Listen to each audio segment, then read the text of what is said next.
Remember that scene in Scrubs where JD asks everyone at the hospital whether they think he needs to grow up? Then they play a fun little montage of every character umming and ahhing. Well, rather than spending an hour watching DBD's Q&A livestream every quarter, you can just think up an interesting question and watch this montage instead. There, I just saved you 4 hours a year. No need to thank me, just, chuck a couple of quid over on my Patreon or something. Okay, but seriously, of the 3 Q&A streams I've watched the entire way through, I've never actually come away feeling I've gained any pertinent information. It's all non-specific, vague promises that, if history is to be believed, we'll either not hear about for years anyway, or we can't talk about that yet. There's a little bit of behind-the-scenes stuff that is admittedly pretty interesting, but I think I'm among the minority as someone who enjoys hearing about office antics and how the game is managed behind the scenes. I feel like they've dug themselves into a bit of a hole here. They want to be seen to be engaging with the community, but historically have struggled to come through on promises. This has led to a situation where they're terrified to announce anything before it's absolutely finalized, so instead we get breadcrumb hints towards what they're working on, the majority of which will likely never see the light of day. This is an issue in both the Q&A live streams and the last 2 anniversary streams as well. They end up being dull and uninteresting, and ultimately serve through the reverse of their intended aim. The developers come off out of touch with the community, not understanding of our complaints, and when they then joke about things there's community outcry over, they establish a firm wall between us and them. Now, some of you are probably under the impression here that I hate behavior and are just looking for excuses to criticize them for hate clicks, but this is far from the truth. You see, I actually really like the developer updates they do as blog posts. They're concise and always mention exciting new features, changes, or generally positive responses to community feedback. Hell, even this most recent one, which felt comparatively small to other updates we've had, still piqued my interest and excited me. They're a perfect example of community outreach that works. They're clear, they mention interesting, imminent updates, respond to community feedback in a clear and thought-out way, and don't take an hour to get through. I wrote they're clear twice in that sentence, and when I edited the script, I didn't notice. So, I'm smart. Anyway, you probably aren't interested in hearing me moan about things. Let's do a rundown of what they actually did announce this live stream. Circle of Healing changes. After much complaining, Boon's Circle of Healing is finally getting nerfed. Where before it would offer a 100% boost to healing speed, it now offers a 75% boost to healing speeds, meaning that you can heal another person in 12 seconds rather than 8, and you can heal yourself in 20 seconds rather than 16 seconds. Great rewards. As already mentioned on Twitter, they're increasing the rewards for reaching high grades at the end of each month. You can now earn up to 2 million blood points, where before you could only earn up to 500,000 by getting both Killer and Survivor to Iridescent 1. This isn't really something they announced during the Q&A. We've known this for ages. I'm not too sure why they mentioned it, to be honest, but there you go. Dead Hard Rework. Okay, so this is clickbait for the title of my video, but I did want to talk about this. They are currently looking at potentially reworking Dead Hard. The focus of this will be reducing its requirement on perfect network conditions, potentially resulting in it not requiring the user to perfectly time their press. We're definitely looking at the hit dodging, how that functions, how the players experience it, how you get feedback, right? How you know that hit got dodged, stuff like that. Speed boost when not using it to dodge a hit might change as well. From a game design side, we're definitely looking at it specifically in regards to the speed boost and how that can activate regardless of you dodging a hit. You know, it gives it a little bit too much utility beyond what we want Dead Hard to do. So that's another aspect. I don't have anything specific to say about what we're doing there. SBMM update. Let's go. The devs do not feel that the SBMM system needs changing to be more skill-based. I will let Patrick speak for himself here. Kills and escapes are proxies for skill. Skilled play inherently leads to kills or escapes. Think about sports. You wouldn't say they only count wins when placing teams in the standings, but they should also count shots on goal too. It's important to remember that shots lead to goals, which lead to wins. Cut the middleman out there, right? Skilled play leads to wins. If they don't, are they really skilled plays? Right? If your skilled play doesn't get you to win, was it really a skilled play in the first place? Yep. So that's the direction this game is going to continue in. Yeah. There are also no plans for SBMM ratings to be visible, as this would lead to toxic elitism. People might also get upset if that number goes down. Having a visible MMR is something that will absolutely lead to a lot of toxic elitism. Yeah. Some people get stressed out when they have a bad match and they see that go down, and it just really upsets them. It just seems really strange to me that they want to remove any emotion out of the game and say something as simple as someone getting upset over something as being a bad thing. Like, no.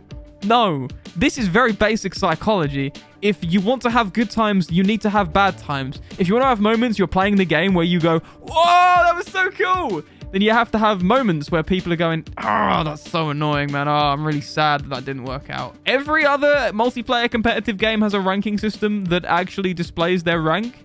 Behavior, this is why I think Behavior is trying their very best to shed the players that actually like want to feel things when playing the game, that actually give a shit about the outcome of a game. They seem overreaching to capture a casual audience and just like not particularly care about all of the players they're losing in the process, because they obviously don't want to cater to those people's interests. I think that's pretty blindingly obvious now. It is a little bit conspiratorial to say that. I'm not saying that is definitely what they're doing. I don't know. I think this clip shows the devs don't understand the issues that the community has of SBMM. The MMR system itself, the ratings, is absolutely working well. The problem, and there is a problem, I am admitting there's problems here,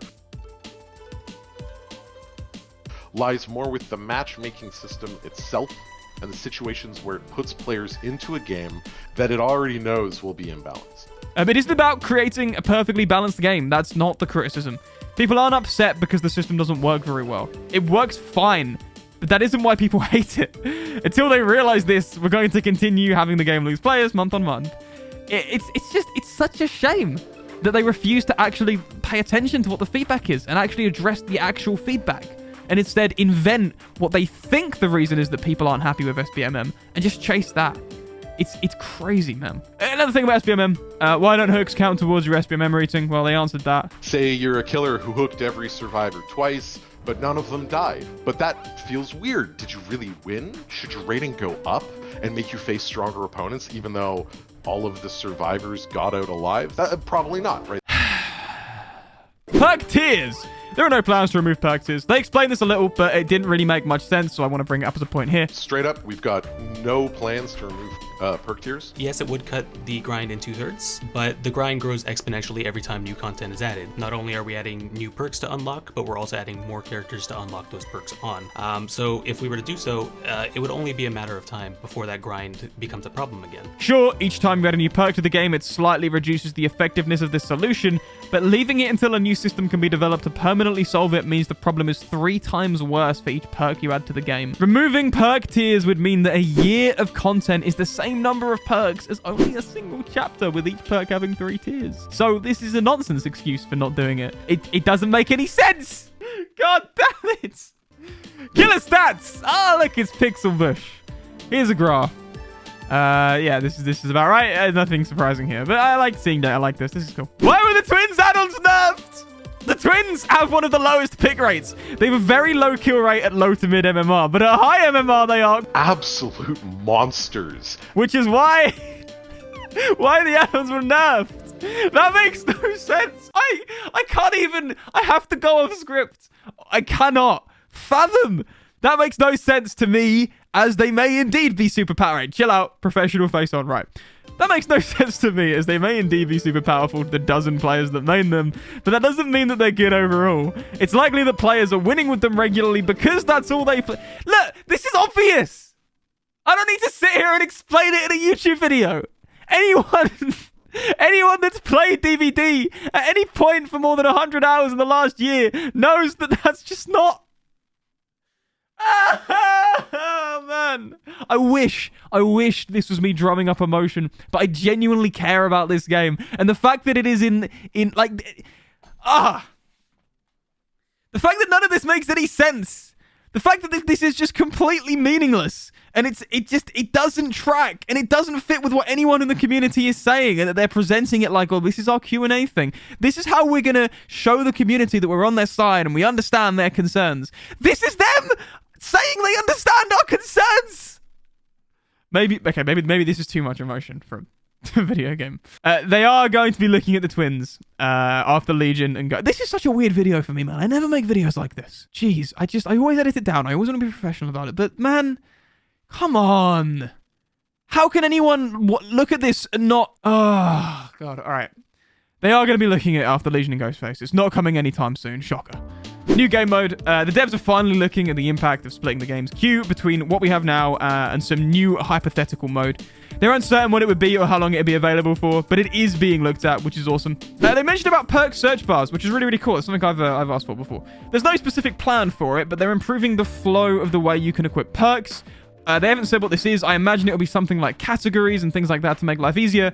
The problem with the search bar is that you can't make it work on console without some difficulty. On-screen keyboards suck for users. They reasonably wouldn't want to put dev time to something that only really benefits one platform.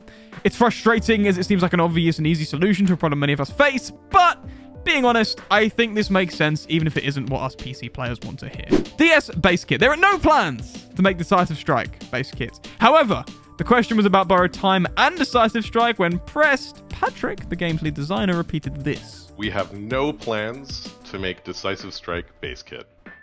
Okay.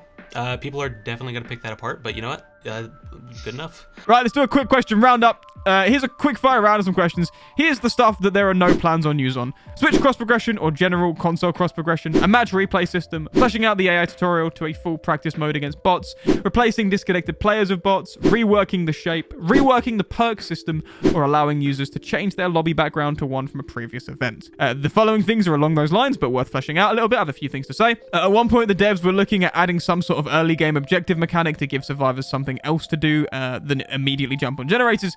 This mechanic is not happening. This has been brought up in a few Q&As now, and the answer has been the same. They didn't feel that it made the game more fun. They are, however, looking into changing the slowdown meta, as they called it. The game is continuing to be optimized, with the team switching the blueprints former code to C++.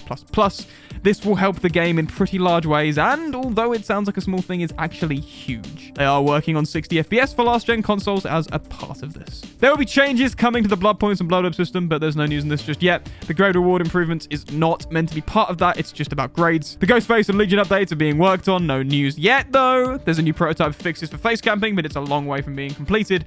The map with the most escapes is Fractured Cowshed with a kill rate of 50.70%. The map with the most kills is Midwich with a kill rate of 62.93%. There are no plans towards removing the 1 million BP cap, but they are discussing it. It's a discussion that they are having. Does it still serve us is the kind of question they're asking. So that's it. That's pretty much all they said in the Q&A that I thought was interesting or relevant. There's a lot more they spoke about, however, so make sure you check out the full video. There is a link in the description.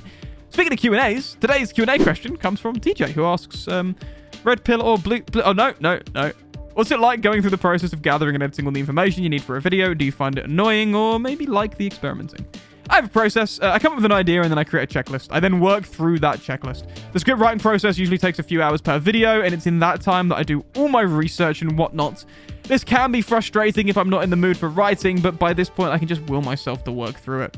I'll usually revisit a script before recording the audio in case I wasn't in the best mood that day, and add in little jokes and asides to add some spice. The only part of editing that I dislike is how long editing actually takes, as I can lose an entire day in the blink of an eye. But I love editing and enjoy the most out of the whole video creation process. It just takes forever. A big thank you to Mayor Panda and our patrons, Mr. Lisa, Chips78, and Godfather Bobby. Channel manager Chips78. If you want ad-free early access to videos and to support my work, then consider chucking me a couple of quid over on there. Thank you for watching, and I'll see you in the next one.